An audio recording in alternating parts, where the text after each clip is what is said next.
CTS 두란노 성경교실 가족 여러분, 안녕하세요. 안녕하세요. 지난 한 주간 평안하셨습니까? 네. 오늘부터는 이제 갈라디아서를 좀 본격적으로 공부하도록 하겠습니다. 네, 여러분 좀 설레이십니까? 네. 기대가 되세요? 네. 예. 먼저 우리가 시작할 때 알아야 될 것이 무엇이냐면 이 갈라디아서는 문학 장르로 보면 편지라는 것입니다. 여러분 편지 많이 써보셨습니까? 옛날에. 요새는 전부 이 핸드폰으로 하기 때문에 정말 편지를 마지막으로 써본 것이 언젠가 싶습니다. 예. 그런데 그 옛날에는요, 통신시설도 그렇게 발달하지 않았었기 때문에 급한 일이 있고 또 중요한 일이 있는데 갈 상황이 아니라면 그때 항상 뭐를 했을까요? 편지를 써서 서로 소통을 했던 것입니다. 사도 바울도 자신이 세웠던 교회, 또 방문하고 싶은 교회에 편지로 그 교회의 특별한 상황을 알리고 또 그 상황 가운데 어떻게 행하는 것이 옳은 것인지를 편지를 통해서 소통을 했다고 하는 것입니다. 그래서 오늘 우리가 살펴볼 것은 갈라디아서가 이 편지가 어떤 상황 가운데, 그러니까 이 갈라디아에 세웠던 그 교회들이 어떤 상황 가운데 있었길래 이 사도 바울이 그 편지를 썼는가를 우리가 함께 공부하도록 하겠습니다. 그런데 그것을 공부하려면 이제 우리가 갈라디아서 본문을 볼 텐데요.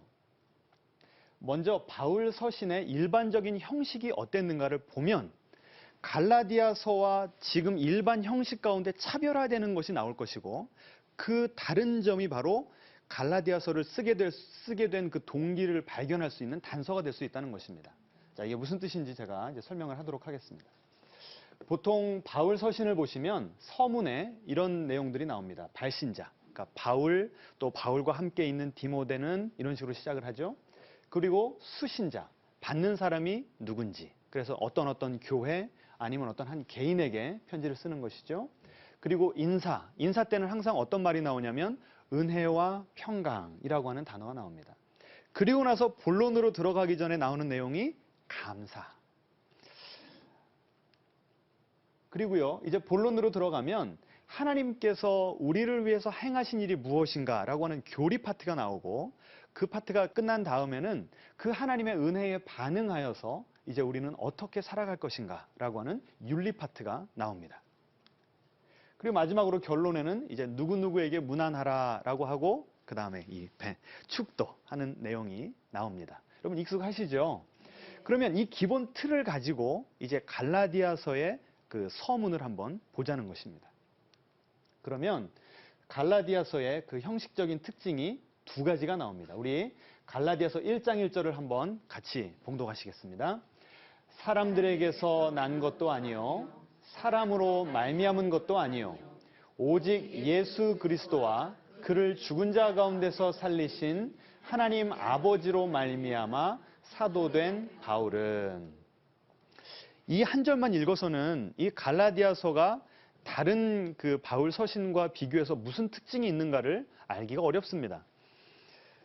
그래서 제가 비교하기 위해서 에베소서와 또 빌립보서를 가지고 나왔습니다. 에베소서 1장 1절은 이렇게 나옵니다. 하나님의 뜻으로 말미암아 그리스도 예수의 사도된 바울은. 갈라디아서 1장 1절보다 어때요? 조금 짧죠. 그리고 빌립보서도 이렇게 나옵니다. 그리스도 예수의 종 바울. 지금 바울이 내가 누군가를 설명하는 데 있어서 빌립보서에서나 에베소서에서는 짧게 나옵니다. 그런데 갈라디아에서는 어떻게 나온다고요? 사람들에게서 난 것도 아니요 사람으로 말미암은 것도 아니요. 이 표현은요, 사도 바울의 쓴 편지 어디를 봐도 없는 독특한 표현입니다. 자기 자신에 대해서 설명하는데 이렇게 길게 할애를 해요. 무슨 뜻일까요? 사람들에게서 난 것도 아니요 사람으로 말미암은 것도 아니다. 이걸 쉽게 풀어 해석하면 이렇습니다. 이제 제가 만약에 바울이라면 제가 여러분에게 설교하고 있는데 어떤 자격으로 나온 거냐면, 저는 어떤 신학교에 가서 어떤 교수님의 가르침을 받고 이 복음을 이해하게 되었습니다. 그리고 저는 어떤 교단에서 목사 안수를 받아서 지금 제가 여러분 앞에 서 있습니다 라고 하는 거예요. 보통 사람들은 그렇게 자기를 소개할 텐데 지금 사도 바울은요, 그렇게 사람에게서 난 것이 아니랍니다. 아무도 나를 보낸 적이 없고 아무도 나에게 신학을 가르쳐 준 적이 없고 내가 가진 이 복음은 누구에게서 온 거라고요? 예수 그리스도와 하나님 아버지에게서 온 겁니다. 이렇게 밝히고 있는 거예요. 쉽게 얘기하면 이 복음은 어디서 온 거라고요? 하나님, 하늘에서 직통 계시로 내가 받은 것입니다. 라고 얘기하는 거예요. 아니, 다른 복음에서는, 다른 서신에서는 이렇게 짤막짤막하게 하고 있는데 왜 갈라디아서 이 편지에서는 이렇게 자기 자신에 대해서 길게 설명을 하고 있을까요? 그것이 갈라디아서 서문에 나온 첫 번째 특징입니다. 자, 두 번째 특징을 보겠습니다. 아까 제가 말씀드리기를 서문에는 발신자, 수신자, 그리고 인사, 그리고 본론으로 들어가기 전에 뭐가 나온다고 그랬습니까? 감사가 나온다고 그랬어요. 그런데 갈라디아서에는 뭐가 없어요? 감사가 없어요. 영광이 그에게 세세토록 있을지어다 1장 5절에 그렇게 밝히고 나서 원래 감사가 들어가야 되는데 없이 본론으로 들어간다는 것입니다. 다른 그 편지를 한번 볼까요? 고린도전서 1장 4절에는 이렇게 나옵니다. 그리스도 예수 안에서 너희에게 주신 하나님의 은혜로 말미암아 내가 너희를 위하여 항상 하나님께 감사하노니. 여러분, 고린도 교회가 어떤 교회였어요? 참 문제 많은 교회 아니었습니까? 서로 갈등하고 싸우고 누구의 은사가 더 귀한가, 나는 누구를, 어떤 리더를 더 좋아하는가, 또 어떤 성적인 문제, 우상에게 바쳐진 그 재물 문제, 얼마나 문제가 많은 교회였습니까?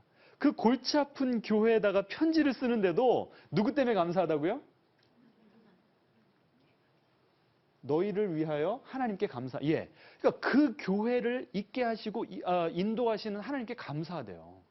그런데 갈라디아서에는 뭐가 없다고요? 감사가 없어요. 왜 그랬을까요? 이 두 가지 특징이 있는 것입니다. 도대체 갈라디아서가 어떤 상황 가운데 쓰여진 편지인가? 1장 6절 같이 읽어보죠. 그리스도의 은혜로 너희를 부르신 이를 이같이 속히 떠나 다른 복음을 따르는 것을 내가 이상하게 여기노라.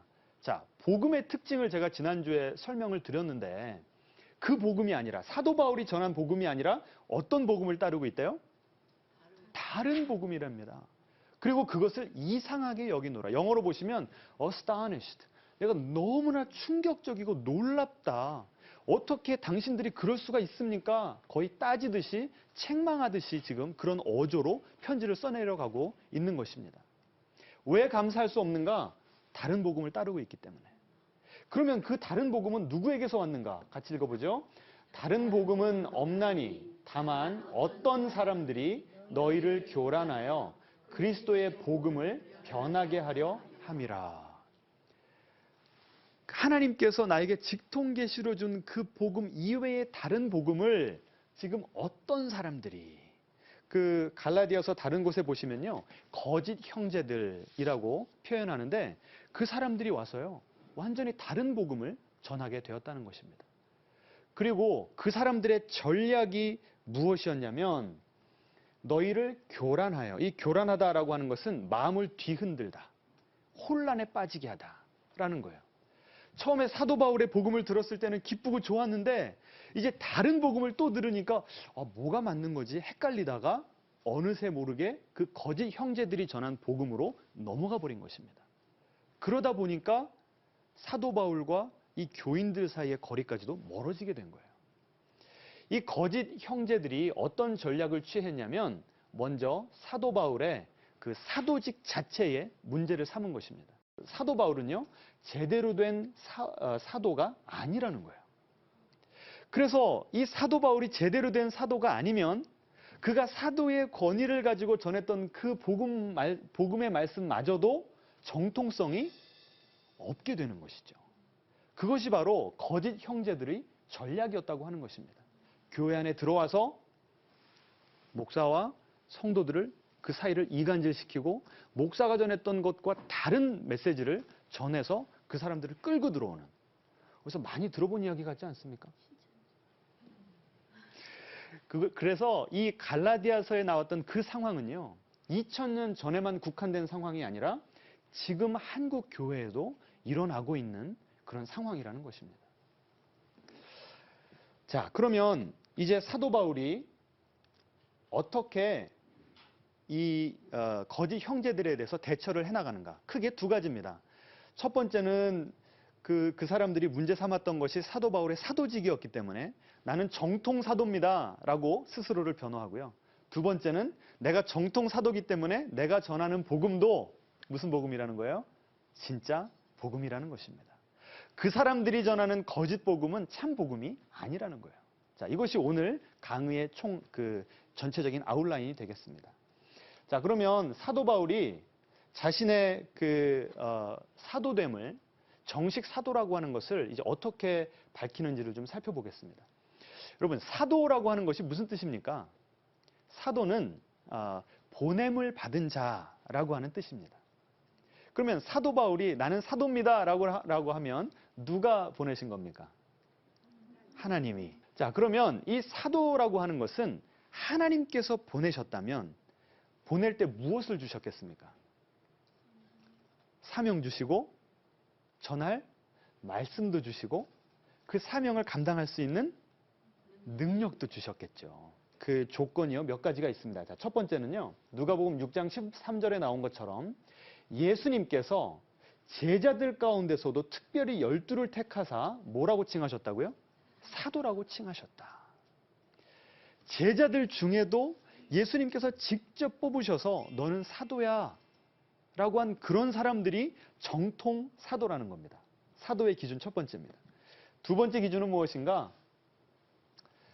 자, 사도행전에서요, 이 가룟 유다를 대처하는 또 다른 사도를 뽑을 때 이런 기준으로 뽑아야 됩니다라고 쓴 글이 사도행전 1장 21절에 나오는데요. 여기 보시면 주 예수께서 우리 가운데 출입하실 때에, 이건 언제를 얘기합니까? 예수님의 3년 공생의 기간을 얘기하는 것이죠.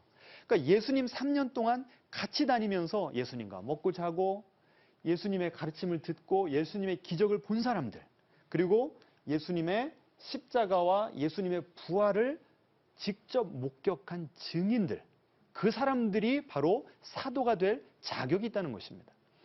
자, 세 번째 조건이 있습니다. 사도 바울 스스로가 이렇게 얘기한 것입니다.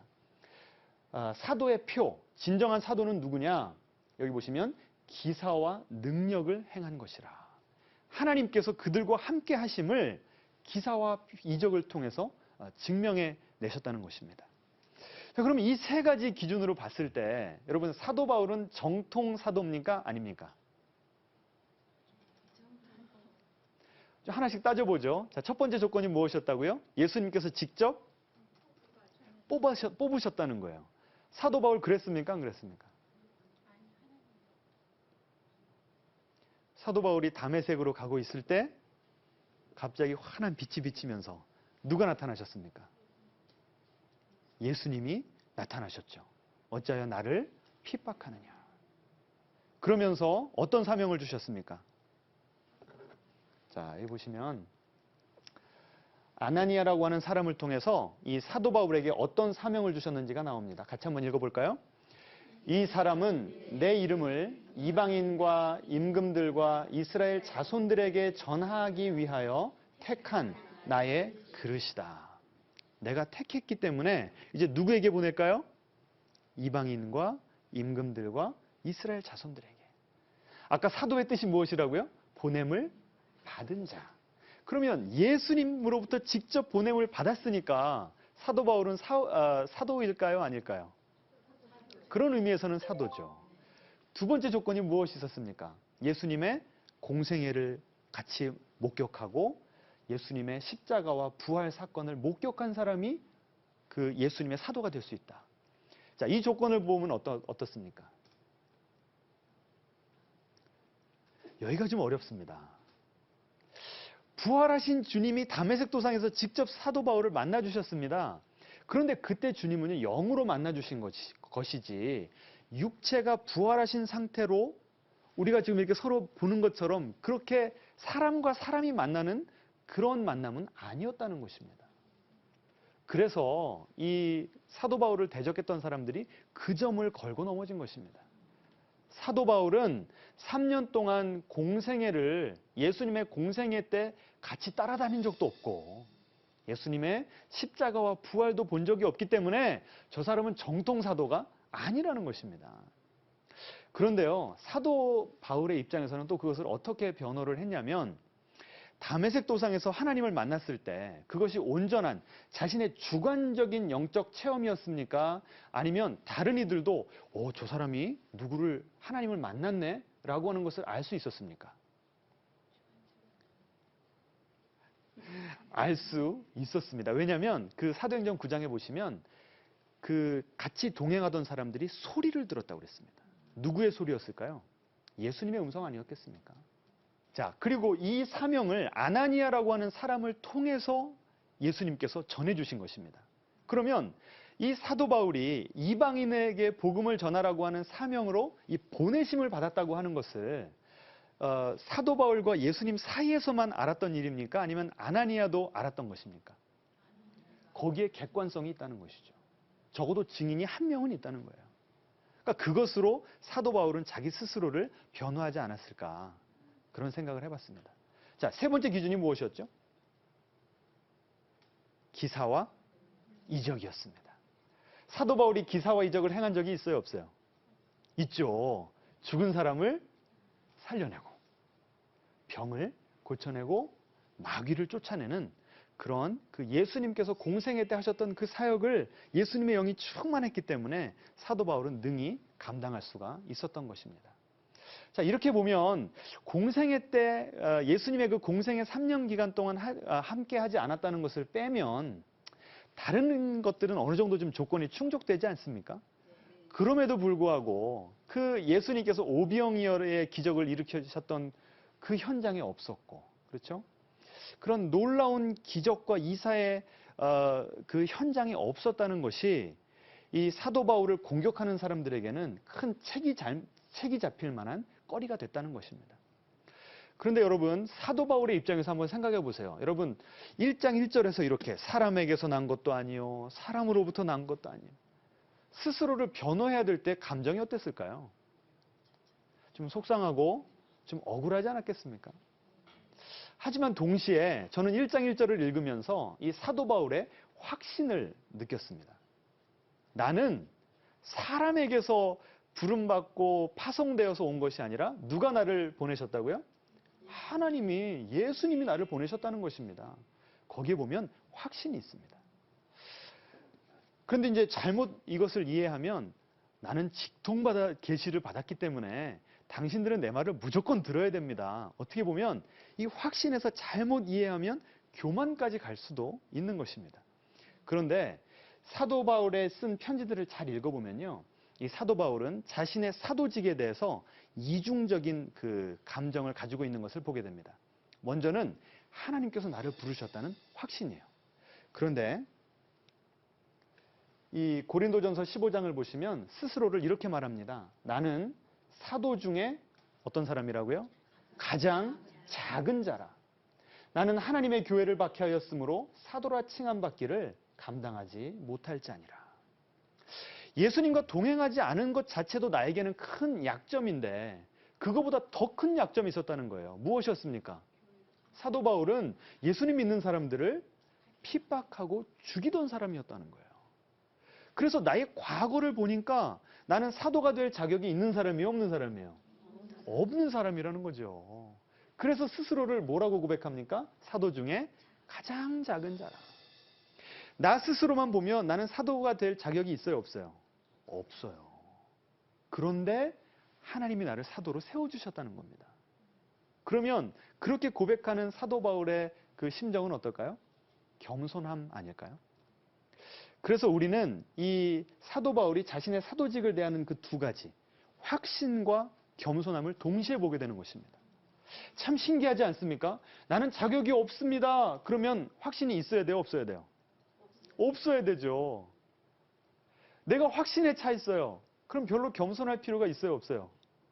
우리는 그 두 개를 좀 따로 떼어놓고 생각하는 경향이 있지 않습니까? 그런데 사도 바울에게는 이 두 가지가 하나로 팽팽한 긴장 가운데 하나였다는 것입니다. 여러분, 우리 스스로를 좀 생각을 해보죠. 하나님이 여러분 한 분 한 분을 부르신 것을 믿습니까? 여러분을 여러분의 가정과 여러분의 교회와 여러분의 일터 가운데 하나님의 일꾼으로 부르신 것을 믿으십니까? 그런데 여러분 스스로를 한번 보세요. 자격이 있으십니까? 여기 계신 분들은 다 자격이 있으신 분들 같아요. 그런데 아무에게도 보여줄 수 없는 우리의 그 과거 가운데 너무나 수치스럽고 창피하고 너무나 주님께 고개를 들 수 없는 그런 죄의 흔적들이 있지 않습니까? 그런 것을 보면 우리는 하나님 앞에 납작 엎드려질 수밖에 없어요. 우리는 겸손할 수밖에 없어요. 그런데 그 겸손하기만 하면 결국 나는 아무것도 할 수 없어. 나는 자격이 없으니까. 거기서 끝나지 않았다는 것입니다. 사도 바울은 나는 자격이 없지만 누가 나를 불러주셨기 때문에요? 하나님이 나를 불러주셨기 때문에 나는 자신감이 있다는 거예요. 나는 확신에 차 있다는 것입니다. 그 확신의 근거가 어디 있는 거예요? 나에게 있는 것이 아니라 하나님께. 그래서 팀 켈러 목사님은요, 이렇게까지 얘기를 했습니다. 복음이라는 것은 내가 누구인지를 가장 정확하게 가르쳐 줍니다. 라는 얘기를 했어요. 무슨 뜻이냐면, 내가 나를 봤을 때는요, 참 부족한 점이 많지 않습니까? 그런데 십자가는 한술 더 떠서 내가 뭐 할 수밖에 없는 죄인이라는 거예요? 죽을 수밖에 없는 죄인이라는 겁니다. 그래서 나는 누군가라고 하면 내가 인정할 수 있는 것보다, 내가 인정하고 싶은 것보다 훨씬 더 흉악한 죄인이라는 거예요. 그런데 동시에 그 똑같은 십자가, 내가 죽을 수밖에 없는 죄인이라고 말하는 그 십자가가 나를 누구보다도 사랑하시는 그 예수님의 은혜를 보여주기 때문에 그 십자가 앞에서 나는 내가 바랄 수 있는 것보다 훨씬 더 사랑받고 있는 존재다 라고 하는 것을 십자가가 가르쳐 준다는 것입니다. 여러분 기가 막히지 않습니까? 첫 번째로 나는 누구라고요? 내가 인정하고 싶은 것보다 훨씬 더 흉악한 죄인이라는 거예요. 하지만 동시에 나는 십자가 앞에서 누구라고요? 내가 바랄 수 있는 것보다 훨씬 더 사랑을 많이 받는 귀한 존재라는 것입니다. 여러분 서로 한번 인사해 보세요. 당신은 흉악하지만 사랑받는 존재입니다.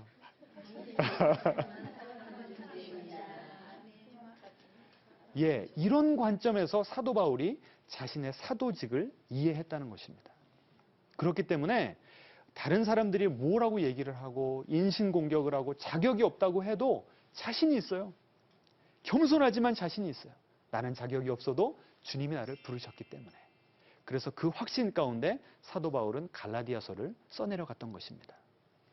자, 두 번째로 그 거짓 형제들이 그 사도 바울의 사도직만을 문제 삼았던 것이 아니라 두 번째로 무엇을 문제 삼았다고요? 그가 전하던 복음까지도 문제 삼았던 것입니다. 그 거짓 형제들이 전하는 복음과 바울이 전하는 복음을 이렇게 좀 대조해서 써놔 봤습니다. 바울은 무엇이라고 얘기했냐면 예수님 한 분이 이미 우리를 위해서 모든 우리가 구원받기 위해 필요한 것들을 십자가에서 완성하셨기 때문에 우리가 더할 것이 하나도 없다고 얘기했습니다. 그런데 이 거짓 복음을 전하는 거짓 형제들이 와가지고 무엇이라고 얘기했냐면 예수님 너무 좋으신 분이고 그 예수님을 통하여 우리는 우리의 죄가 깨끗하게 하심을 우리는 믿는다. 그런데 그것은 크리스찬이 되고 하나님의 백성이 되는 출발점일 뿐이고 진정한 하나님의 백성, 온전한 하나님의 백성의 자격을 갖추려면 너희 남자들 뭘 받아야 된다고요? 할례를 받아야 된다는 거예요. 이 사도행전 15장에서도요. 이 거짓 형제들과 동일한 신학을 가졌던 사람들이 와서 이렇게 논쟁을 했습니다. 주장을 했습니다. 어떤 사람들이 유대로부터 내려와서 형제들을 가르치되 너희가 모세의 법대로 할례를 받지 아니하면 능히 구원을 받지 못하리라. 앞으로 더 자세하게 살펴보겠습니다만 할례라고 하는 것은 내가 하나님의 백성입니다라고 하는 것을 내 몸에 새기는 것입니다. 그 자체로는 좋은 거예요, 나쁜 거예요? 좋은 거죠. 그런데 그 자체를 구원의 조건으로 삼았다는 것입니다. 거기서 그치지 않고 구원이라고 하는 것, 내가 온전한 하나님의 백성이 되는 것은 단계가 있어서 예수님 믿는 것은 가장 초보적인 단계요. 그 다음에는 할례를 받고 그 다음에는 모세의 율법을 열심히 지켜야만 하나님이 우리의 열심을 보시고 그래 너는 내 아들이야 너는 내 딸이야 라고 용납해 주신다고 가르쳤다는 것입니다. 어때요? 다른 복음일까요? 아예 복음이 아닐까요? 복음이라고 하는 것은 굿뉴스, 너무나 좋은 소식입니다. 그런데 할례도 받아야 되죠. 율법도 행해야 되죠. 이것이 정말 좋은 소식일까요? 오히려 율법의 굴레를 씌우는 나쁜 소식일 수가 있다는 것입니다.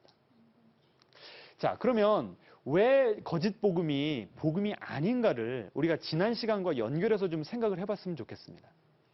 자, 복음의 이 특징 첫 번째가 무엇이었습니까? 기억나세요? 공짜 복음. 내가 첨가할 수 있는, 내가 구원받기 위해서 더할 것이 아무것도 없다고 했습니다. 그런데 이 거짓 형제들은 무엇을 가르쳤다고요? 할례도 받고 율법도 열심히 지키라고 했습니다.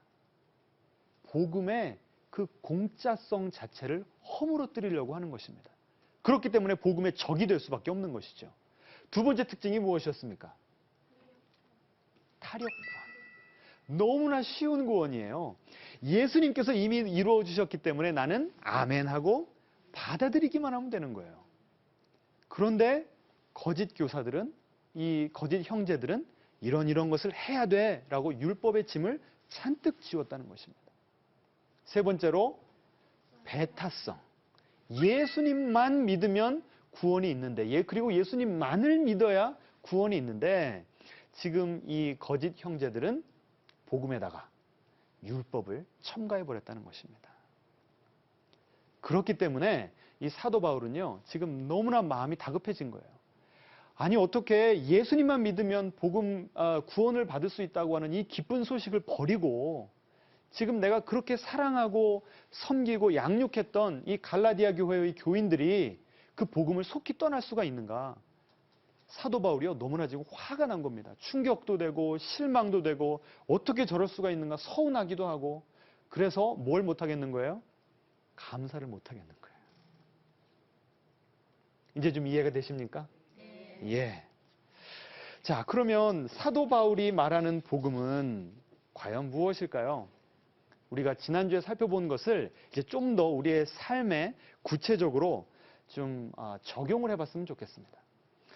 거짓 복음을 믿고 살아가는 사람의 삶과 바울의 복음을 믿고 살아가는 삶이 얼마나 다른지 제가 이제 설명을 잠깐 드릴 테니까요. 여러분이 나는 이 거짓 복음을 믿고 살아왔는가 아니면 참 복음을 믿고 살아왔는가를 좀 점검을 해보시기 바랍니다. 여러분, 이거 중요할까요? 안 중요할까요? 중요하죠. 먼저 예수님 플러스 something else, 이런 것을 더 해야 된다라고 덧붙이는 이 거짓 복음 안에 살아가면요, 마음이 어떠냐면 항상 불안합니다. 왜 그럴까요? 왜 그럴까요? 도대체 내가 얼만큼 더 하나님께 잘 보여야, 그렇죠? 나의 정성으로, 나의 기도로, 나의 헌신과 희생으로 주님께 얼마나 더 잘 보여야 주님께서 그래 내 딸아 안아주실지 확신이 있어요, 없어요? 없는 거예요. 그러니 마음이 뭐 할 수밖에 없어요? 불안할 수밖에 없죠. 거짓 복음 밑에 살아가는 사람들의 첫 번째 특징입니다. 두 번째는 뭐냐면요, 기쁨이 없어요. 기쁨이. 억지로 하는 거예요. 억지로. 여기 오신 분들은 다 교회에서 귀한 그 직분을 다 감당하고 계시리라 믿습니다. 근데 교회 일 하시다 보면 항상 기쁘시던가요? 좀 속상할 때도 있고, 그렇죠? 상처가 될 때도 있고, 또 사역자분들이나 또 다른 성도님들이 잘 알아주시지 않을 때 서운하기도 하죠. 그건 너무나 당연합니다. 그럼에도 불구하고 우리가 복음을 제대로 믿고 그 복음을 누리고 있다면 때때로 속상할 수도 있고 때때로 상처를 받을 수도 있지만 내 마음 깊은 곳에는요, 그 복음의 샘으로부터 흘러나오는 기쁨이 있어야 돼요. 그런데 내가 얼마나 열심히 정성을 바쳐야만 하나님께서 나에게 복을 주실지를 모른다고 한다면 그 봉사가 기쁠까요? 그 섬김이 기쁠까요? 우리가 교회에서 그 주님을 섬기는 그 모습은 똑같아요. 그런데 그 마음을 들여다보면 거짓 복음을 가지고 섬기는 사람들은 마음에 기쁨이 없다는 것입니다. 세 번째는요, 화가 나 있어요. 누구에게 화가 나 있을까요? 하나님께 화가 나 있는 거야. 왜 그럴까요? 내가 이렇게 억지로라도 주님께 희생하고 열심히 일하고 좀 심하게 말하면 쇠가 빠지게 주님을 섬기는 그 근본 목적이 뭐예요? 뭘 바라는 거예요? 내 소원 이루어주는 거죠. 내가 그렇게 열심히 기도하는 주님, 나는 이런 삶을 살고 싶어요. 내 인생의 청사진을 쫙 펼쳐놓고 주님 이대로 이루어주셔야 됩니다. 우리 자녀들의 인생의 청사진을 쫙 펼쳐놓고 주님, 내가 이렇게 열심히 심었으니까 내 자녀들에게 반드시 축복의 열매를 맺게 해주셔야 됩니다.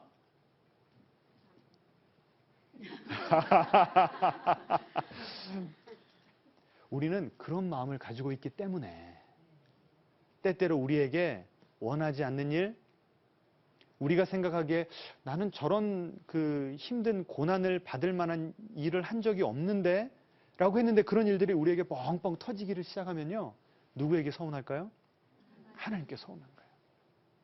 어떻게 주님이 나에게 그러실 수가 있어요? 내가 주님께 드린 정성이 얼마고 시간이 얼마고 땀과 눈물이 얼마고 교회에 바친 헌금이 얼마인데요. 본전도 못 찾겠네요. 이것이 우리의 마음일 때가 있다는 것입니다. 그렇게 살아가는 분들은요. 거짓 복음을 믿으면서 살아갈 수도 있다는 것입니다. 참 우리에게 도전이 됩니다. 예수님께서 우리를 위해서 돌아가셨기 때문에 우리가 아무것도 할 것이 없다라고 하는 그 복음은 너무나 단순해서 아유 나는 그거 다 알죠. 라고 그냥 넘어가려고 했는데 처음 예수님 믿을 때만 필요한 복음이고 그 다음에는 제자 양육받고 더 높은 영적인 단계로 올라가야 되는 거 아닙니까? 라고 생각을 했는데 복음을 깊이 들어가서 그 복음이 우리의 삶에 어떠한 그 의미인가를 깊이 따져 들어가니까 우리에게 이런 도전이 되지 않습니까? 이런 도전 앞에 자유로울 사람들은 아무도 없는 것입니다. 제가 우리 성도님들에게 한 번씩 같이 따라해 주시라고 하는 말이 있습니다. 한번 여러분도 따라해 보실까요? 저는 본질적으로 율법주의자입니다. 율법주의라고 하는 것은 무엇이냐면요. 내가 하는 만큼 주님도 나에게 해주신다. 이게 율법주의자예요. 그렇기 때문에 내가 할 일을 다 했는데 주님께서 주님의 책임을 다하시지 않으시면 내 헌신에 대한 보상을 해주시지 않으시면 우리 속에는 엄청난 서운함에서 끝나는 것이 아니라 분노까지 일어날 수밖에 없는 것입니다. 자, 그렇다면 이 바울이 전한 그 복음을 제대로 맛보고 그 복음을 살아내는 사람들은 어떤 특징이 있는가? 먼저요. 선행의 동기가 바뀌는 것입니다. 똑같은 헌금을 하고 똑같은 이웃을 섬기는데도 왜 섬기는가 하면 그 동기가 달라지는 거예요. 전에는 누구를 위해서, 누구 잘 되라고, 나 잘 되라고 하는 것이었다고 한다면 나를 위해서 목숨 버려주신 주님, 나에게 아무것도 바라지 않고서 나에게 당신을 100% 전 존재로 주신 그 주님 때문에 우리가 살아간다고 한다면 우리가 살아가는 하루하루의 삶이요. 너무나 감사하고 기쁠 수밖에 없는 것입니다. 우리 앞뒤 좌우로 좀 인사하시겠습니다. 이 복음의 기쁨을 좀 누립시다.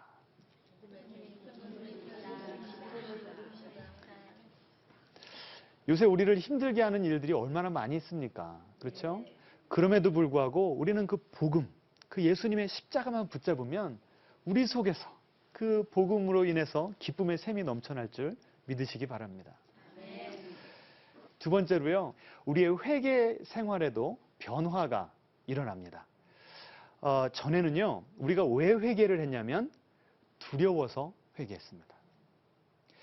내가 어떤 죄를 졌어요. 지금 마음에 찔림이 있습니다. 그리고 우리 양심에서 이런 소리가 들립니다. 너는 그 죄 때문에 하나님께 용납받을 수 없어. 하나님이 너 사랑하지 않을 거야. 너 그러다가 하나님께 매맞아. 이런 소리가 들립니다. 여러분 이런 양심의 소리 들어보셨어요? 그래서 우리는 회개를 하는데요. 그때 하는 회개는요. 억지로. 동기가 무엇이냐면 두려워서. 안 하면 하나님께 맞을까봐 하는 회개입니다. 탕자가요, 아버지 만나러 갈 때 이 스스로 리허설을 했습니다. 내가 아버지를 만나면 나를 버려버릴 수도 있으니까 내가 먼저 앞에 가서 뭐 해야 되겠다고요? 회개하면서 빌어야 되겠다. 그래서 막 연습을 합니다. 그런데 아버지를 만났습니다. 어떤 일이 벌어졌습니까?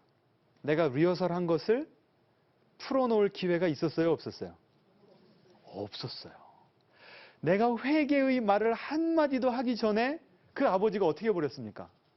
끌어안고 입 맞춰 버렸습니다. 그랬더니 그 후에 연습했던 그 회개문을 읽습니다. 내가 하늘과 아버지 앞에 죄를 범하였습니다. 만약에요, 그 아버지가 그 회개의 그 말을 먼저 듣고 용서를 해줬다면 이 탕자는요, 회개했던 동기가 두려움일 수 있습니다. 나를 쫓아내실까봐. 나는 지금 너무나 배가 고프고 갈 데가 없으니까 나는 이 집의 종으로라도 쓰임을 받아야 되겠으니까 할 수 없이 아버지에게 회개를 구한 거였습니다. 그런데 아버지의 무조건적인 사랑을 먼저 맛보고 나니까 회개의 내용은 똑같아요. 내가 하나님과 아버지에게 죄를 졌습니다라고 하는 회개의 내용은 똑같은데 뭐가 달라진 거예요? 마음의 동기가 달라진 것이죠. 내가 두려워서 회개를 했다면요, 회개를 누구 때문에 하는 겁니까? 누구를 위해서 하는 겁니까? 나를 위해서 하는 거죠. 그런데 내가 무슨 일을 해도 나를 이미 용서해 주시고 나를 용납해 주신 그 하나님의 사랑을 맛보고 나면, 와, 내가 이렇게 좋은 하나님의 마음을 아프게 드렸구나. 이렇게 좋은 분을 나의 아버지로, 나의 구세주로, 나의 주인으로 인정해 드리지를 못했구나. 내가 주님의 마음을 이렇게 아프게 해드렸구나. 주님, 죄송합니다. 진정으로 내 마음이 아파서 하는 회개가 된다는 것입니다. 그럼 그때 그 회개는 누구를 위한 회개일까요? 하나님을 위한 회개가 되는 것입니다. 어때요? 똑같이 봉사하고 똑같이 회개하는데도 너무나 그 기본, 그 내면의 동기가 달라지는 거 여러분 보시지 않습니까? 자, 세 번째로 고난을 대하는 태도도 달라지는 것입니다. 아까 그 거짓 복음, 내가 열심히 하는 만큼 하나님도 나에게 그렇게 상응하는 대가를 주셔야 돼 라고 하는 마음가짐으로 살아가면 내가 고난을 잘 대할 수 있을까요? 없을까요? 없죠. 내가 하나님께 서운하고 하나님께 분노가 일어나는데 그때 가장 하기 힘든 일이 있습니다. 무엇일까요? 하나님께 나아가서 기도하는 거예요. 혹시 여러분 요새 기도가 좀 막히는 분들 계시지 않으세요? 전에는 그냥 주님 하기만 해도 하나님과 내가 그냥 뻥 뚫려 있어서 쫙 연결되는 느낌이 들었는데 요새는 그냥 심령이 컬컬해. 그런 표현 자주 쓰시지 않습니까? 네. 그렇다고 한다면 지금 우리가 하나님께 어떤 감정을 가지고 있는지, 언제 어떤 계기로 그런 감정을 갖게 됐는지를 점검을 해봐야 된다는 것입니다.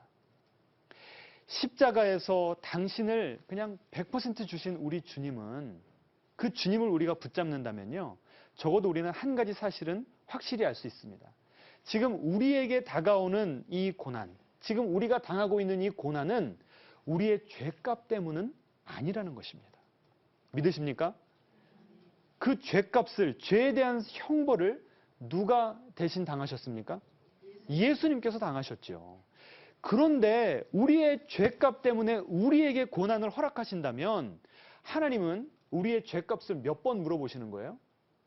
예수님께 한 번 담당케 하셨는데 우리에게 또 그 짐을 지우신다면 2번이죠. 그러면 우리 하나님은 공의로운 하나님이 아니신 거죠.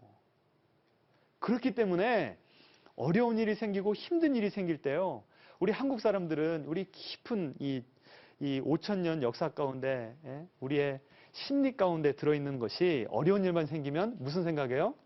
내가 전생에 무슨 죄를 져서.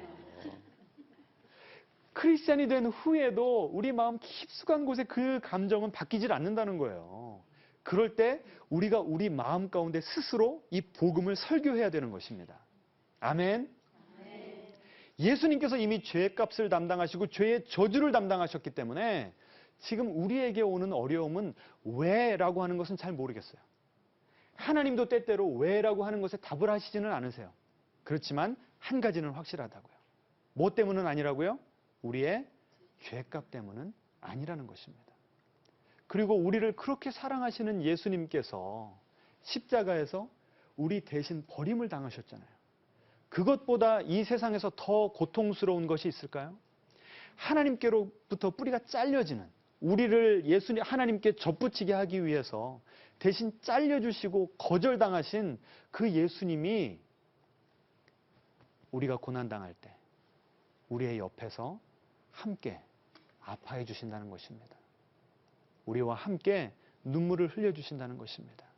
하루하루를 살아내고 하루하루를 버텨낼 수 있도록 주님께서 그 복음의 능력으로 우리와 함께 하신다는 것입니다. 이제 말씀을 맺겠습니다. 여러분은 어떤 복음을 붙잡고 싶으세요? 무조건 바울이 전한 복음이죠. 이제 우리가 그 복음 붙잡고 단지 머리로만 믿는 것이 아니라 가슴에 새기고 우리의 삶을 살아가면서 이 좋은 예수님과 행복한 그리고 영광스러운 신앙생활 하시는 여러분 되시기를 주님의 이름으로 축원합니다. 저는 다음 주에 찾아뵙겠습니다. 감사합니다.